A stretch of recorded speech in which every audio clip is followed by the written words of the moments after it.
तेज हो गई है। निर्वाचन आयोग के पर्यवेक्षकों की बैठक आज होने वाली है। दिल्ली में मुख्य निर्वाचन आयुक्त करेंगे बैठक। दोनों उप निर्वाचन आयुक्त भी इसमें शामिल रहेंगे। बता दें, पटना से सीईओ और अन्य अधिकारी इसमें जुड़ेंगे। आपको ये भी जानकारी दे दें कि 4 अक्टूबर को पटना आएंगे सीईसी। तो सीईसी ज्ञानेश कुमार करेंगे पार्टी के साथ बैठक। सीईसी के दौरे के बाद कभी भी चुनाव का ऐलान हो सकता है। बड़ी खबर इस वक्त आपको बता रहे हैं, जहां बिहार में चुनावी हलचल अब बहुत तेज है। बहुत जल्द चुनाव की घोषणा हो सकती है। दिल्ली में मुख्य निर्वाचन आयुक्त करेंगे बैठक और दोनों उप निर्वाचन आयुक्त इसमें शामिल रहने वाले हैं। पटना से सीईसी और अन्य अधिकारी इसमें जुड़ेंगे और 4 अक्टूबर को पटना आएंगे सीईसी ज्ञानेश कुमार करेंगे पार्टियों के साथ बैठक। और आपको ये भी जानकारी दें कि कभी भी चुनाव का ऐलान हो सकता है।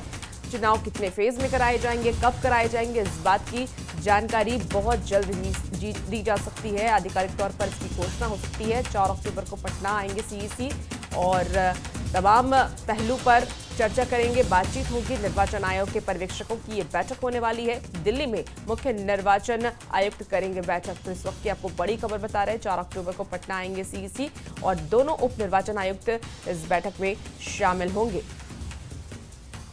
तो पटना से सीईओ भी इसमें शामिल रहेंगे। 4 अक्टूबर को पटना आएंगे सीईसी और ये बड़ी बैठक मानी जा रही है।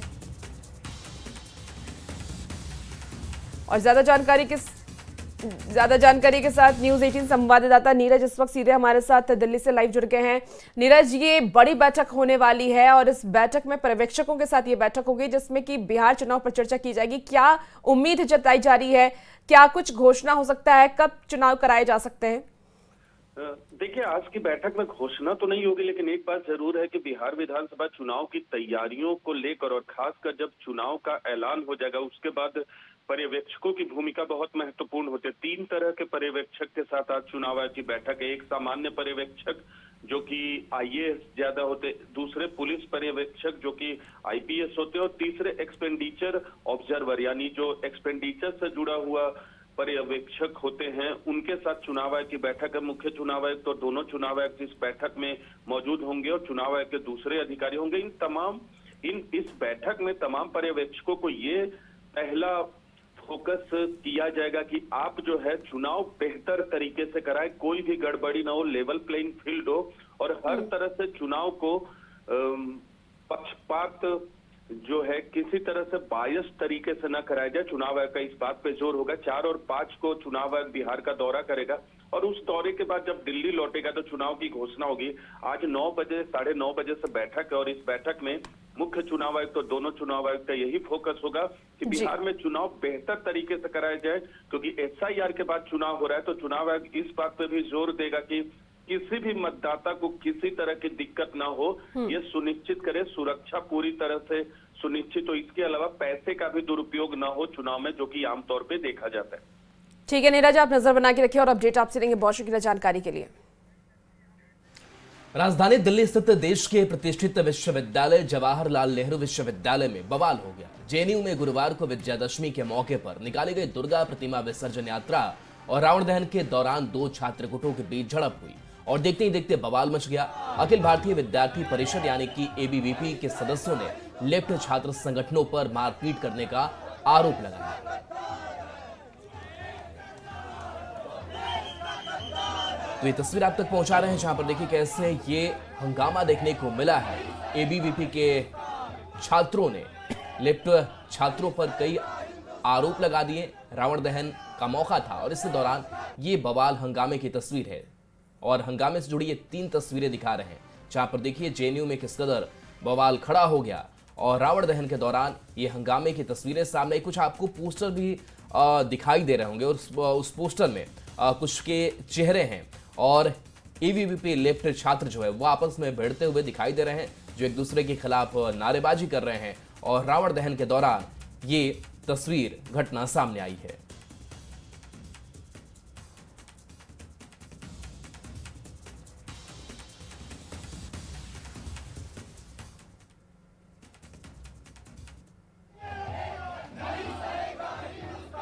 विसर्जन का दिन था। विसर्जन के दिन शोभा यात्रा निकलती है माँ की, पूरे कैंपस में होते हुए शोभा यात्रा विसर्जन के लिए जाती है। आज भी यही पवित्र कार्यक्रम फिर से आयोजित हो रहा था। जैसे ही शोभा यात्रा अपना पूरा जेएनयू कैंपस में घूमकर साबरमती पर पहुंचती है, साबरमती टी पॉइंट पर लेफ्ट की पार्टीज या जो लेफ्ट तथाकथित जो संगठन है ये लोग हैं, इन लोगों ने माँ दुर्गा की शोभा यात्रा में जो छात्र सब लोग शामिल थे जा रहे थे, इन लोगों ने वहां पर एक उनको जूते चप्पल दिखाए, उनके ऊपर जूते चप्पल और अन्य चीजें उनके शोभा यात्रा के ऊपर फेंकी। देखिए, एमपी के खंडवा में दुर्गा प्रतिमाओं के विसर्जन के दौरान गुरुवार दशहरा के दिन एक बड़ा हादसा हो गया। दरअसल एक ट्रैक्टर ट्रॉली तालाब में जा गिरी और इस दौरान ट्रॉली में सवार लगभग 20 से 25 लोग तालाब में पानी में डूबने लगे। सूचना मिलते ही पूरे गांव में हड़कंप मच गया। आपको बता दें कि पंधाना थाना पुलिस और ग्रामीण तुरंत तालाब की ओर दौड़े और हादसे में 11 लोगों की मौत हो गई।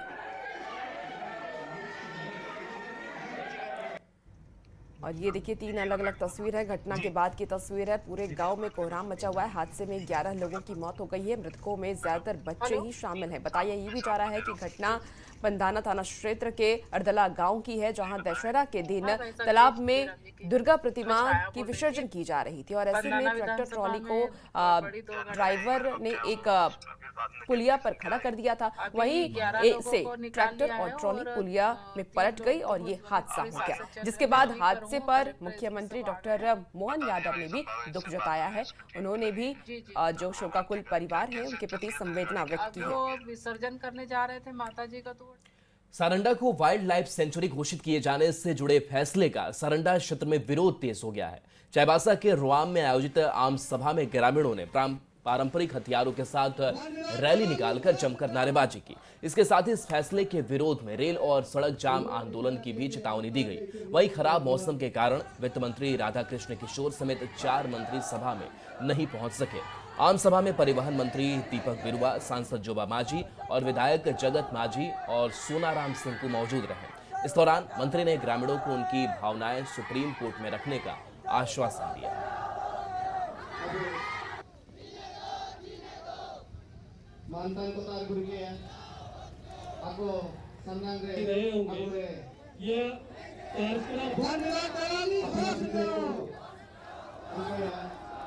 अपना जगह में रहेगा, लेकिन आदिवासियों को रहने का भी अधिकार दे और जिस हिसाब से हमारा जो पूर्वजों ने खेती बाड़ी करता था उसी तरह से जीने का अधिकार दे। इसको पूरा सेंचुरी घोषित करने से हमारा पूरा विरोध रहेगा। लकड़ी पत्ता जितना विचार केंद्र जो भी है उसको तोड़ के अपना जीवन यापन कर रहे हैं।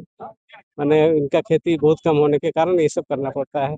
अगर ये सेंचुरी घोषित होता है तो यहाँ का जो है ये पूरा प्रतिबंध हो जाएगा और यहाँ का ग्रामीणों को इससे जो लाभ मिल रहा था वो खत्म हो जाएगा। अपनी परंपराओं को, अपनी सांस्कृतिक विरासत को, अपने जीवोपार्जन की जो चीजें हैं इस जंगल से आप जिस तरीके से जुड़े हुए उन भावनाओं को आपने व्यक्त किया, इन सभी भावनाओं को हम सभी संग्रहित कर माननीय सर्वोच्च न्यायालय को उपलब्ध कराएंगे। हम लोग प्रयास करेंगे कि आपकी भावना को हम लोग उसी रूप में सर्वोच्च न्यायालय के समक्ष रखने का प्रयास करेंगे। इसी बीच देखिए बड़ी खबर कोडरमा से है, जहां छिंदवाड़ा पुलिस लाइन में निलंबित जवान मसूर आलम की आत्महत्या मामला तुल पकड़ता जा रहा है। जब शव पुलिस लाइन पहुंचा तब मृतक के परिजन, पुलिस मेंस एसोसिएशन और अल्पसंख्यक आयोग के सदस्य मौजूद रहे।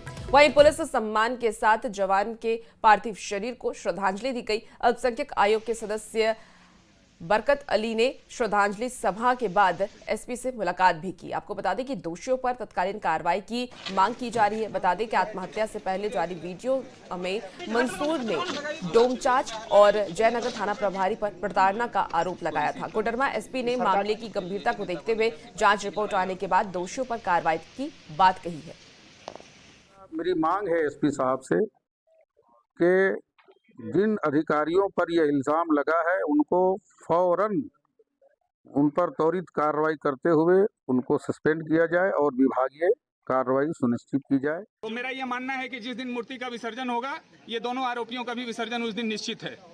अगर विसर्जन उनका नहीं होता है तो इसकी लड़ाई जहां तक लड़ना होगा, माननीय पुलिस महानिदेशक तक जाना होगा या राज्य के मुखिया श्री हेमंत सोरेन तक जाना होगा। तो झारखंड पुलिस मेंस एसोसिएशन अपने पुलिसकर्मियों के हित की लड़ाई के लिए किसी हद तक जाने को तैयार है। बहुत ही अनफॉर्चुनेट घटना है, बहुत दुखद है और हम लोग इसकी जांच कर रहे हैं और जो भी कार्रवाई है वैधानिक नियम सम्मत वो हम लोग करेंगे। हजारीबाग में लगातार बारिश से छड़वा डैम का वाटर लेवल खतरे के निशान को पार कर गया है। पानी के दबाव से एक फाटक टूट गया है और उफनती नदी में लोग मछली पकड़ने के लिए जान पर दांव लगाने से भी नहीं चूक रहे हैं। प्रशासन अलर्ट मोड में है, लेकिन लोग अपनी जान से खुद ही खिलवाड़ करते दिखाई दे रहे हैं। पूरी खबर जानिए इस रिपोर्ट में। नॉनवेज के शौकीनों के लिए नवरात्र के बाद मछली खाना शुभ माना जाता है, लेकिन एक मछली के लिए जान दांव पर लगाना कितना सही है। उफनती नदी में जाल लेकर उतरे लोग मछली पकड़ने की होड़ और इस होड़ में जान से जारी खिलवाड़। ये नजारा है हजारीबाग का, जहां पेलावल के पास छड़वा डैम उफान पर है। देर रात नदी का पानी ओवरफ्लो हो गया, जिससे डैम की मछलियां बाहर आ गई। इसी मछली को लूटने की होड़ मची है। पुलिस और प्रशासन की टीम मौके पर मौजूद है। लोगों को डैम के पास से खदेड़ा गया, लेकिन लोग हार मानने को तैयार नहीं दिखते। तो पानी ओवरफ्लो होने के कारण जो यहाँ पे मछलियाँ जो जा रही हैं, उसके वजह से आप पीछे देखिएगा जो भीड़ है वो मछली पकड़ने के लिए ये भीड़ लगी हुई है पूरी यहाँ पे। ये आप देख रहे हैं यहाँ पे तो अभी पुलिस प्रशासन ने यहाँ से हटवाया सबको, बट पुल के बाद से पूरी भीड़ लगी हुई है बस मछली पकड़ने के लिए कि किसी तरह एक मछली हाथ में आ जाए। दरअसल भारी बारिश से छड़वा डैम का जलस्तर डेंजर लेवल को पार कर गया है। पानी ओवरफ्लो होने से डैम जिससे आसपास के इलाके में दहशत का माहौल है। पानी के बढ़ते स्तर से प्रशासन की टीम अलर्ट मोड पर है और लोगों को सख्त चेतावनी भी जारी की गई है। डैम के पास जाने से रोका गया है, लेकिन लोग हार मानने को तैयार नहीं दिख रहे। भारी वर्षा हुई है रात में, उसके वजह से डैम का एक फाटक जो है वो टूट गया है और पानी ओवरफ्लो हो रहा है, जिसके वजह से पूरा पानी यहाँ पे और मछली और पानी दोनों ही तो निकल ही रहे हैं। उफनती नदी के पानी से खिलवाड़ जानलेवा हो सकता है। प्रशासन की ओर से चेतावनी जारी की गई है। किसी भी आपात स्थिति से निपटने के लिए प्रशासन की टीम अलर्ट मोड पर है, लेकिन लोग हार मानने को तैयार नहीं दिख रहे। जरूरत है प्रशासन की ओर से कड़े कदम उठाने की, ताकि लोगों की जान सुरक्षित रह सके। न्यूज़ 18 के लिए हजारीबाग से सुशांत सोनी की रिपोर्ट। इसी बीच बड़ी खबर मोतिहारी से आ रही है, जहां 10 केजी गांजे के साथ 2 तस्कर गिरफ्तार किया गया है। चंडी धाम से हो रही थी गांजे की तस्करी, तो रामू राय और दीपक कुमार पकड़े गए हैं। आपको बता दें कि मुजफ्फरपुर ले जा रहे थे ये गांजा। पुलिस ने बाइक समेत गांजा जब्त किया है। राजीपुर थाना इलाके में कार्रवाई की गई है। 10 केजी गांजा के साथ 2 तस्कर गिरफ्तार किए गए हैं। मोतिहारी से ये बड़ी खबर सामने आ रही है, जहां चंडी धाम से ये तस्करी की जा रही थी और पुलिस को ये बड़ी कामयाबी हाथ लगी है। रामू राय और दीपक कुमार पकड़े गए हैं। तो बड़ी खबर मोतिहारी से सामने आ रही है। मुजफ्फरपुर से ले जा रहे थे ये सभी गांजा और इसी दौरान पुलिस ने छापेमारी की कार्रवाई करते हुए पुलिस ने बाइक समेत गांजा जब्त कर लिया। खबर धनबाद से है, जहां बीसीसीएल वासुदेवपुर कोलियरी में एकड़ा के ग्रामीणों ने जमकर प्रदर्शन किया, हंगामा किया। पिछले 1 सप्ताह से एकड़ा में बिजली पानी की समस्या से ग्रामीण बेहाल है। बीसीसीएल प्रबंधन की ओर से 20 घंटे से अधिक समय तक बिजली काट दी जा रही है। बिजली नहीं रहने से पानी की भी समस्या विकराल हो गई है। नाराज लोग वासुदेवपुर कोलियरी मुख्य गेट के पास पहुंचे और जोरदार हंगामा किया। यहाँ एकड़ा वासुदेवपुर के लोगों को पूर्व की भांति पानी बिजली मुहैया कराए, और नहीं तो पूरा हम लोग जितना भी यहाँ के निवासी लोग हैं पूरा एक भी कोयला यहाँ से उठने नहीं देंगे। हम लोग खाया, लाइन भी नहीं मिल रहा है, ना पानी मिल रहा है। 1 हफ्ता से लाइन जा रहा है, 1 हफ्ता से। पानी 15 दिन से हम लोग को दिया नहीं जा रहा खाद वाला। हो जाएगा कुछ नहीं। इसी बीच देखिए रामगढ़ से भी बड़ी खबर सामने आ रही है, जहां आजम अस्पताल कैंपस से बाइक की चोरी की गई है। रांची रोड में है आजम अस्पताल। आपको बता दें कि सीसीटीवी में कैद हुई है चोरी की पूरी वारदात। रामगढ़ थाना को दी गई है इस बात की जानकारी और बाइक चोरी की तलाश में पुलिस फिलहाल जुटी हुई है। तो बांदा गांव के राशिद की बाइक चोरी की गई है, जिसको लेकर के अब बवाल मचा हुआ है। रामगढ़ से ये बड़ी खबर सामने आ रही है, जहां आजम अस्पताल में बाइक चोरी की गई है। तस्वीरें भी आपको दिखा रहे हैं, सीसीटीवी में कैद चोरी की ये पूरी वारदात हो गई है। किस तरीके से चोरी की जा रही है देखिए, वो सीधे तौर पर सीसीटीवी में कैद हो गई है। रामगढ़ थाने को इस बात की जानकारी दी गई बाइक चोर की तलाश में पुलिस जुटी हुई है कि आखिर किसने बाइक की चोरी की है। तो बांदा गांव के राशिद की ये बाइक है जिसकी चोरी की गई है। अब इसे लेकर के पुलिस लगातार एक्शन मोड में नजर आ रही है।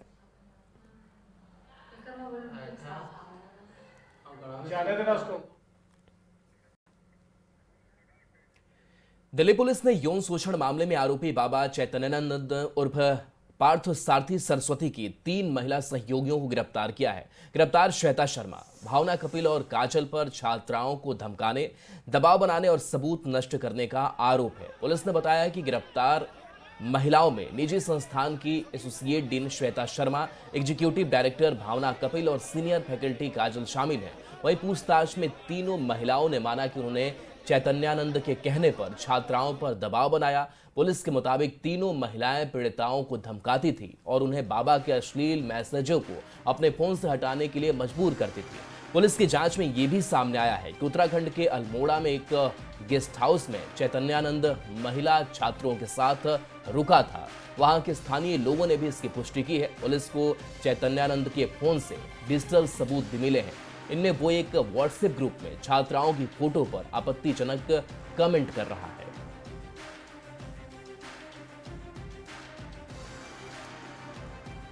देखिए, विधानसभा चुनाव से ठीक पहले केंद्र सरकार ने बिहार को एक बार फिर से बड़ी सौगात दी है, जिसको लेकर के सीतामढ़ी जिले वासियों में खुशी की लहर देखी जा रही है। सीतामढ़ी जिले को दूसरा केंद्रीय विद्यालय का सौगात मिला है, जिसका निर्माण डुमरा प्रखंड के पोकटोला में होगा। आपको बता दें कि इसको लेकर के जमीन चिन्हित भी करने की प्रक्रिया शुरू कर दी गई है।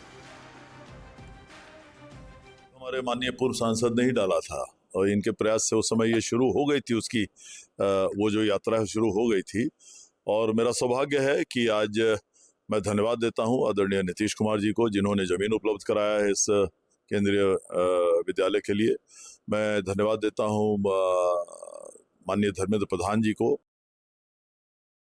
विधानसभा चुनाव से ठीक पहले केंद्र की मोदी सरकार के द्वारा बिहार को फिर एक नई सौगात देने का काम किया गया है। बिहार में 19 नए केंद्रीय विद्यालय की स्थापना होगी, जिससे लाखों बच्चे लाभान्वित होंगे। सीतामढ़ी जिला भी इस नई सौगात से लाभान्वित हुआ है। सीतामढ़ी जिले के सुतिहारा में पहले से एक केंद्रीय विद्यालय की स्थापना की गई है, जिसमें सैकड़ों बच्चे अपनी पढ़ाई करते हैं और उनका भविष्य उज्जवल हो रहा है। सीतामढ़ी जिले के डुमरा प्रखंड के पकटोला में भी एक केंद्रीय विद्यालय की सौगात मिली है और सीतामढ़ी जिला प्रशासन के द्वारा केंद्रीय विद्यालय के निर्माण को लेकर जमीन अधिग्रहण का कार्य शुरू कर देने का निर्देश जारी किया गया है। सीतामढ़ी जिले के विभिन्न तबके के लोगों में केंद्रीय विद्यालय की सौगात मिलने से एक खुशी की लहर है और सीतामढ़ी के जेडीयू सांसद देवेश चंद्र ठाकुर ने इसको लेकर बिहार के मुख्यमंत्री और प्रधानमंत्री नरेंद्र मोदी को बधाई देने का काम किया है। पिछले लंबे अरसे से सीतामढ़ी की जिले के जनप्रतिनिधियों के द्वारा एक नई केंद्रीय विद्यालय की मांग लगातार सरकार से की जाती रही है, जिसके बाद सरकार ने इस मामले में पहल करते हुए विधानसभा चुनाव से ठीक पहले एक नए केंद्रीय विद्यालय की सौगात सीतामढ़ी जिला को भी दिया है। इससे स्थानीय लोगों में खुशी है और ऐसा माना जा रहा है कि केंद्रीय विद्यालय के सौगात मिलने से हजारों बच्चों का भविष्य एक बार फिर से उज्जवल होगा। राकेश रंजन, न्यूज 18 सीतामढ़ी। देखिए, सीतामढ़ी में अब दूसरा केंद्रीय विद्यालय बनने वाला है। इसको लेकर के पूरी तैयारी कर ली गई है और देखिए, जमीन चिन्हित करने की प्रक्रिया भी शुरू हो गई है। तो चुनाव से पहले एक बड़ी पहल सरकार की देखी जा रही है। शेखपुरा को केंद्र और राज्य सरकार ने 2 केंद्रीय विद्यालय की सौगात दी है। एक बरबीघा विधानसभा क्षेत्र के निमी गांव और दूसरा कटनी कोल जमुआर गांव के पास डीएम ने स्कूल के लिए जमीन चिन्हित की है। केंद्र सरकार ने इसके लिए स्वीकृति दी है। एक साथ 2 केंद्रीय विद्यालय मिलने से जिला के लोगों में काफी उत्साह है। तो देखिए, जिले को 2 केंद्रीय विद्यालय की सौगात मिली है और जब मंजूरी दी गई केंद्र सरकार की तरफ से, तो उसमें बिहार के लिए भी कई सौगातें रही। खास करके कई जो केंद्रीय विद्यालय वो बिहार के लिए और जिले को 2 केंद्रीय विद्यालय की सौगात मिली। शेखपुरा की तस्वीर आप तक पहुंचा रहे हैं, जिसके बाद से अब जिलेवासियों में एक उत्साह भी है और केंद्रीय विद्यालय की मांग लगातार होती भी रही है। ये तस्वीर आपको दिखा रहे हैं, जहां चिराग पासवान की पार्टी भी लगातार इस काम को लेकर के पहल करती रही और ये तस्वीर जब सामने आई है तो लोग काफ़ी उत्साहित हैं और बाकायदा डीएम ने अब जमीन भी चिन्हित किया है कि कहाँ ये केंद्रीय विद्यालय बनना है, और इसको लेकर के अब प्रक्रियाएं जो हैं प्रशासनिक स्तर से वो भी शुरू कर दी गई है। केंद्र और